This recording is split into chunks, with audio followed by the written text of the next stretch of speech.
श्री स्वामी समर्थ. नमस्कार, मी नंदिनी. माझ्या यूट्यूब चॅनलवर तुमचं खूप मनापासून स्वागत करत आहे. तुमच्या मनातील सर्व चांगली इच्छा स्वामी महाराज पूर्ण करो ही स्वामींच्या चरणी प्रार्थना करते आणि आजच्या व्हिडिओला सुरुवात करते. तत्पूर्वी तुम्ही जर चॅनलवर नवीन असाल तर चॅनलला सबस्क्राईब करा.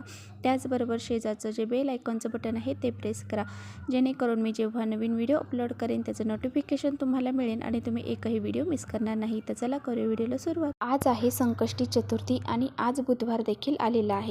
तर हा खूप मोठा योगायोग आहे, कारण बुधवार हा गणपती बाप्पांचाच वार आहे आणि त्याचबरोबर संकष्टी चतुर्थीसुद्धा गणपती बाप्पांना समर्पित असते.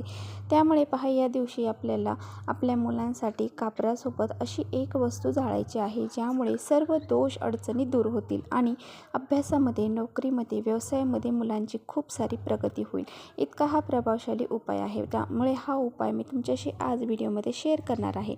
तर व्हिडिओ कुठेही स्किप न करता शेवटपर्यंत नक्की बघा, जेणेकरून तुमच्यापर्यंत योग्य ती माहिती पोहोचली जाईल. हा उपाय आहे जर तो आपल्याला लहान मुलांपासून ते मोठ्या मुलांपर्यंत सर्वांसाठी करायचा आहे. मुलं असू द्या, मुली असू द्या, दोघांसाठी सुद्धा हा उपाय आपल्याला करायचा आहे.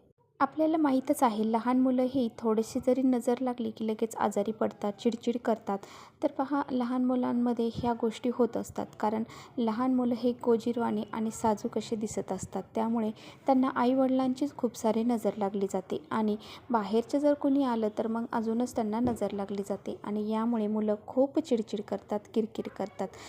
दवाखान्यात जरी नेलं तरीसुद्धा त्यांना काही फरक पडत नाही किंवा ते खूप काही खात पीत नाही. अशा बऱ्याच समस्या मुलांच्या बाबतीत घडत असतात. त्यामुळे पहा, आपल्याला त्या मुलांसाठी सुद्धा हा उपाय आपल्याला करायचा आहे. अगदी लहान बाळासाठी सुद्धा हा उपाय करायचा आहे. त्याचबरोबर बघा, मोठी मुलं असतात तर ती सुद्धा खूप हट्टीपणा करतात, अभ्यास करत नाही, बऱ्याचशा गोष्टी ऐकत नाही. तर अशा मुलांसाठी सुद्धा आपण हा उपाय करायचा आहे. किंवा मग तुमची मुलं खूप मोठ्या पदवीधर आहेत किंवा मग ते एखादी डिग्री घेतलेली आहे परंतु त्यांना नोकरी लागत नाही आहे. तर अशा वेळेस त्यांना नोकरी प्राप्त होण्यासाठी, म्हणजे त्यांनी जे नोकरीसाठी प्रयत्न केले आहेत त्या प्रयत्नामध्ये त्यांना यश मिळण्यासाठी आपल्याला हे उपाय घरी करायचे असतात. पहा, आपल्याला हे काही तिथी असतात ना, तर ह्या तिथींना म्हणजे अमावस्या झालं, पौर्णिमा झालं किंवा कोणताही सणवार झालं, चतुर्थी झाली, एकादशी झाली, तर या दिवशी अशा विशिष्ट तिथींना आपल्याला हे विशिष्ट उपाय आपल्या मुलांसाठी, घरासाठी करायचे असतात. तर बघा, प्रत्येक आईवडिलांना आपल्या मुलांविषयी खूप साऱ्या गोष्टींची अपेक्षा असते. म्हणजे मुलांनी आपलं ऐकावा, व्यवस्थित अभ्यास करावा, त्यांना एखादा व्यवस्थित जॉब लागावा किंवा मग त्यांनी चिडचिड करू नये, हट्टीपणा करू नये. अशा सर्व गोष्टींच्या बाबतीत आईवडिलांना असं वाटत असतं की आपली मुलं खूप हुशार असावीत आणि त्यांनी सर्व गोष्टीमध्ये प्रगती करावी, त्यांच्या जीवनामध्ये कोणतीही संकट, अडचणी ह्या येऊ नये. तर असं जर आपल्या आईवडिलांना वाटत असतं तर मग आपण हे उपाय अशा विशिष्ट तिथींना नक्की करायचे. आता बघा, आपल्याला उपाय कसा करायचा आहे. तर आपल्याला कापराच्या 7 वड्या घ्यायच्या आहेत. आता बघा, कापूर घेताना भीमसेनी कापूर असेल तर अतिउत्तम, कारण भीमसेनी कापूर हा नकारात्मकता शोषून घेण्याचं काम करत असतो. त्यामुळे आपल्या घरामध्ये जी काही निगेटिव्ह एनर्जी असते तर ती दूर होऊन जाते. जर तुमच्याकडे भीमसेनी कापूर नसेल तर जो तुमच्याकडे कापूर आहे तो कापूर तुम्ही घ्यायचा आहे आणि त्याच्या 7 वड्या घ्यायच्या आहेत. तर 2 लवंगाच्या वड्या घ्यायच्या आहेत आणि त्याचबरोबर चिमूटभर पिवळी मोहरी घ्यायची आहे आणि चिमूटभर थोडेसे मोठे मीठ घ्यायचे आहे, जे खडे मीठ असतं ते. जर तुमच्याकडे खडे मीठ नसेल तर मग तुम्ही बारीक मीठ घेतलं तरी चालेल किंवा मग तुमच्याकडे पिवळी मोहरी नसेल तर तुम्ही काळी मोहरी घेतली तरी चालेल. बरोबर बघा, आपल्याला 7 लाल मिरच्या घ्यायच्या आहेत. तर ह्या सर्व वस्तू आपल्याला घ्यायच्या आहेत. आता बघा, आपण जे काही वस्तू घेतलेल्या आहेत तर त्या आपल्याला आपल्या उजव्या हातात घ्यायच्या आहेत आणि खालून आपल्याला दुसरा हात लावायचा आहे आणि ह्या सर्व वस्तू घेऊन आपल्याला फक्त यामध्ये कापूर नाही घ्यायचा. कापूर आपल्याला एका प्लेटमध्ये ठेवायचा आहे. बाकी ज्या काही वस्तू आहेत ना त्या सर्व घ्यायच्या आहेत आणि मुलांच्या डोक्याला लावायच्या आहेत आणि डोक्यापासून ते आपल्याला खाली जमिनीला टेकवायच्या आहे. म्हणजे असं आपल्याला 7 वेळा उतरवायच्या आहेत. आता पहा, ह्या वस्तू तुम्ही उतरवल्यानंतर काय करायचं आहे, एक प्लेट घ्यायची आहे. त्या प्लेटमध्ये आपण ज्या काही 7 कापराच्या वड्या घेतलेल्या आहेत तर त्या प्रज्वलित करायच्या आहेत आणि त्या प्रज्वलित केल्यानंतर त्यावरती आपण ह्या ज्या वस्तू आहेत तर त्या टाकायच्या आहेत. तर बघा, जेव्हा आपण जे वस्तू उतरवत असतो मुलांवरून, त्यावेळेस पहा, ह्या वस्तू उतरवताना खूप रागाने उतरवायच्या आहेत. म्हणजे आपल्याला चेहऱ्यावरती असा आनंद झाला आहे असं आपल्याला ते उतरवायच्या नाही. तर आपण नजर काढायची आहे, कारण मग आपण असं केलं तर आपलीच नजर परत मुलांना लागते. त्यामुळे ह्या वस्तू उतरवताना आपला चेहरा हा रागीट करायचा आहे, म्हणजे रागाने ह्या उतरवायच्या आहेत. आणि त्याचबरोबर बघा, आपल्या जे काही आपण म्हणतो ना, माझ्या मुलांची जी काही नजर असेल तर ती निघून जाऊ दे, त्यांच्या इडापिडा निघून जाऊ दे, त्यांच्या जीवनामध्ये आनंद येऊ दे, असं आपल्याला म्हणायचं आहे.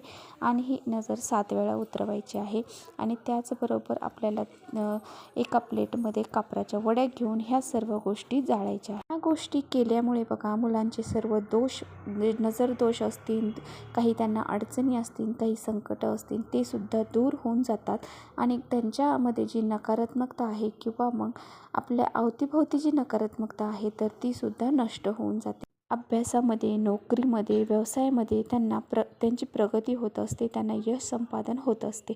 त्यामुळे अशा ह्या वस्तू आपल्याला उतरवायच्या आहेत आणि अशा प्रकारे जाळायच्या आहेत. तर बघा, मुलं कधी कधी मोठे असतात आणि त्यांची खूप नोकरीची इच्छा असते आणि भरपूर साऱ्या त्यांनी डिग्र्या हासिल केलेल्या असतात, भरपूर सारे पदव्या धारण केलेल्या असतात, परंतु त्यांना नोकरी प्राप्त होत नाही किंवा मग त्यांनी काही व्यवसाय टाकला असेल त्या व्यवसायामध्ये त्यांची प्रगती होत नाही. तर अशा वेळेससुद्धा बघा, असा हा आपण उपाय केला तर त्यांची म्हणजे आपल्याला फक्त उपायच नाही करायचा, तर प्रयत्न देखील करायचे आहेत. जी काही नोकरी प्राप्त करायची आहे, जे काही यश संपादन करायचं आहे, त्याच्यासाठी आपल्याला प्रयत्न देखील करायचे आहेत. आणि प्रयत्नाला जर आपण असे नशिबाची साथ जर आपल्याला मिळाली तर आपलं कोणतंही काम यशस्वी ठरत.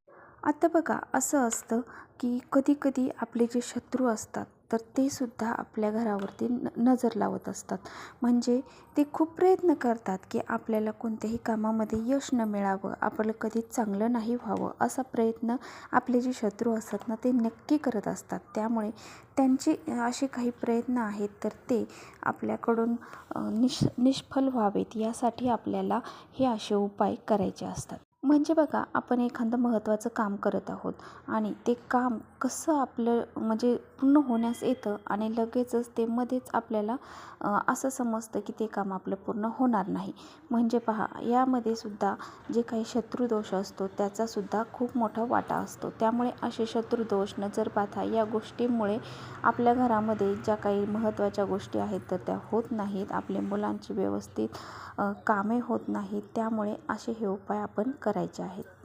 तर बघा, हा उपाय आपण देवघरासमोर सुद्धा करू शकतो किंवा मग तुमच्या घराच्या मधोमध करू शकता किंवा मग तुमच्या घराच्या बाहेर देखील तुम्ही हा उपाय करू शकता. जिथे तुम्हाला असं वाटत आहे की घरामध्ये कुठे निगेटिव्ह एनर्जी जास्त प्रमाणात आहे तर त्या ठिकाणी जरी तुम्ही केलं तरी तिथली ती निगेटिव्ह एनर्जी शोषून घेण्याचं काम हा कापूर करत असतो. त्यामुळे असा हा उपाय आपण करायचा. आता बघा, यामधल्या काही वस्तू पूर्ण जळाल्या तर ठीकच आहे आणि जर नाही जळाल्या तर मग ते आपण एखाद्या झाडाखाली टाकून द्यायचे आहेत. तर अशा प्रकारे हा उपाय करायचा आहे. तर चला, इथेच करते व्हिडिओचा एंड. व्हिडिओ आवडला असेल तर नक्की लाईक करा, चॅनलवर नवीन असाल तर चॅनलला सबस्क्राईब करा. परत भेटूया अशा छानशा व्हिडिओसोबत. तोपर्यंत श्री स्वामी समर्थ.